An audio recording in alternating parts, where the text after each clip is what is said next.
Hi అండి, నమస్తే. Welcome back to Nazareni foods. నేను మీ నజరేని. ఈరోజు వీడియోలో నేను చూపించబోయే రెసిపీ ఫంక్షన్ స్టైల్లో అద్భుతంగా అనిపించే క్యాబేజీ శనగపప్పు ఎగ్ పొరుటును ఎలా తయారు చేయాలో చూపించబోతున్నాను. ఈ క్యాబేజీ శనగపప్పు ఎగ్ పొరుటును ఇంట్లో ఫంక్షన్స్ అప్పుడు ఎక్కువగా చేస్తానండి. చాలా స్పెషల్ రెసిపీ అండి. తప్పకుండా మీరు ట్రై చేసి చూడండి. ఇప్పుడు రెసిపీని స్టార్ట్ చేద్దాం. ముందుగా ఒక పెద్ద సైజ్ క్యాబేజీని తీసుకొని ఇలా చిన్న ముక్కలుగా కట్ చేసుకుని శుభ్రంగా కడిగి పెట్టుకోవాలి. ఇప్పుడు స్టవ్ మీద బాండీని పెట్టుకొని కట్ చేసి పెట్టుకున్న క్యాబేజీ తరుగును వేసేసుకోవాలి.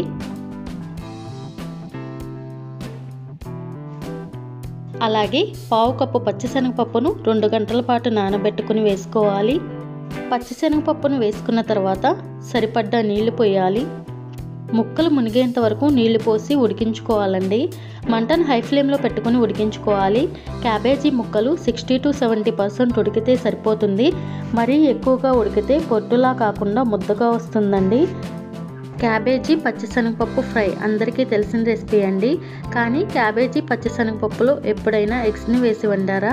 అయితే కూర రుచి మాత్రం బ్రహ్మాండంగా ఉంటుందండి.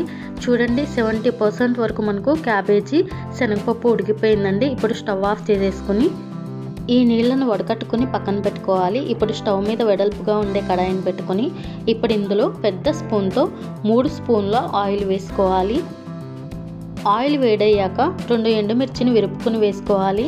అలాగే 1 టీ స్పూన్ పచ్చిశనగపప్పు, 1/2 టీ స్పూన్ మినపప్పు, 1/2 టీ స్పూన్ ఆవాలు, 1/2 టీ స్పూన్ జీలకర్ర, 2 పచ్చిమిర్చి తరుగు, ఒక పెద్ద ఉల్లిపాయ తరుగు, అలాగే కొద్దిగా కరివేపాకును వేసుకొని వేయించుకోవాలి. మంటను మీడియం ఫ్లేమ్లో పెట్టుకొని ఉల్లిపాయ ముక్కలు మగ్గేంత వరకు ఉడికించుకోవాలండి. చూడండి, ఉల్లిపాయ ముక్కలు కాస్త మగ్గగానే ఇప్పుడు ఇందులో 1 టీ స్పూన్ అల్లం వెల్లుల్లి పేస్ట్ని వేసుకొని పచ్చివాసన పోయేంత వరకు వేయించుకోవాలండి. చూడండి, అల్లం వెల్లుల్లి పేస్ట్ మంచిగా వేగి పచ్చివాసన అంతా పోయింది కదా. ఇప్పుడు ఇందులో మనం ముందుగా ఉడికించి పెట్టుకున్న క్యాబేజీ తరుగు పచ్చిశనగపప్పును వేసేసుకోవాలి. క్యాబేజీ పచ్చిశనగపప్పును వేసుకునేటప్పుడు మంటను లో ఫ్లేమ్లో పెట్టేసుకుని వేసుకోవాలండి. ఇప్పుడు ఒకసారి మంచిగా కలుపుకోవాలి. మా ఇంట్లో అందరి ఫేవరెట్ రెసిపీ అండి. చూడండి, ఇలా మంచిగా కలిపేసుకున్నాం కదా. ఇప్పుడు ఇందులో రుచికి సరిపడ్డ ఉప్పు వేసుకోవాలి. ముక్కల్లో ఉప్పు వేయడం వల్ల తొందరగా మగ్గిపోతాయండి. ఉప్పు అనేది మీ టేస్ట్ని బట్టి వేసుకొని ఒకసారి కలుపుకొని మూత పెట్టుకుని మంటను మీడియం ఫ్లేమ్లో పెట్టుకుని 5 నిమిషాల పాటు మగ్గనివ్వాలండి. 5 నిమిషాల తర్వాత మూత తీసి ఒకసారి కలుపుకోవాలి. చూడండి, క్యాబేజీ ముక్కలు మంచిగా మగ్గిపోయాయి కదా. ఇప్పుడు ఇందులో 4 ఎగ్స్ని పగలగొట్టుకుని వేసుకోవాలండి.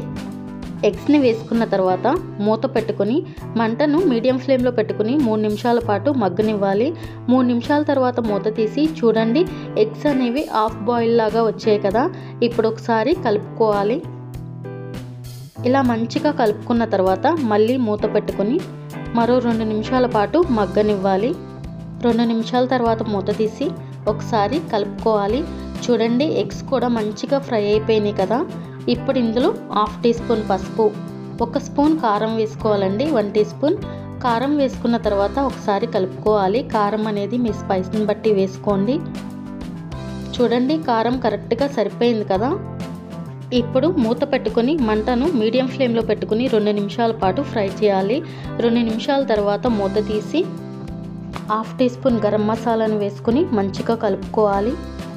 అంతే అండి, ఫంక్షన్ స్టైల్లో క్యాబేజీ పచ్చిశనగపప్పు ఎగ్ పొరుటు రెడీ అయిపోయింది. ఇప్పుడు స్టవ్ ఆఫ్ చేసేసుకుని సర్వింగ్ బౌల్లోకి తీసుకుని సర్వ్ చేసుకోవాలి. చూసారా, పొరుటు అనేది ఎంత పొడిగా వచ్చిందో. అన్నం చపాతీలోకి అద్దరిపోతుందండి.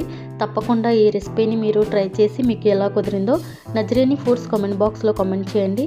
ఈ వీడియో మీకు నచ్చితే లైక్ చేసి, షేర్ చేసి, సబ్స్క్రైబ్ చేసి పక్కనే ఉన్న బెల్ బటన్ని ప్రెస్ చేయండి.